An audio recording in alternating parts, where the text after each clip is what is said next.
চব্বিশটি মশাল জ্বালিয়ে 24তম উত্তর দিনাজপুর জেলার সিপিআইএম এর সম্মেলনকে সামনে রেখে শহর জুড়ে মিছিল করল সিপিআইএম এর ১ নম্বর এরিয়া কমিটি।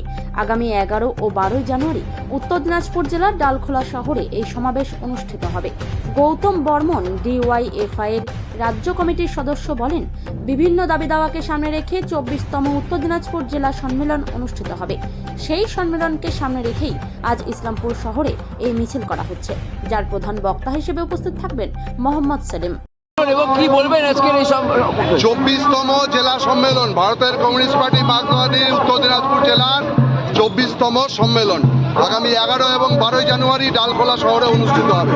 আজকে আমরা পার্টির পক্ষ থেকে ইসলামপুর শহরে 24টি মশাল নিয়ে এই যে আমাদের যে গত 3 বছরের যে লড়াই আন্দোলন গরিব মানুষের স্বার্থে, আরজি করের নির্যাতিতার বিচারের স্বার্থে এবং কৃষকের ফসলের ন্যায্য দামের দাবিতে, ইসলামপুরে মহিলা কলেজ নির্মাণের দাবিতে, এই সমস্ত নানান দাবি দাওয়া নিয়ে হচ্ছে আমাদের আগামী জেলা সম্মেলন।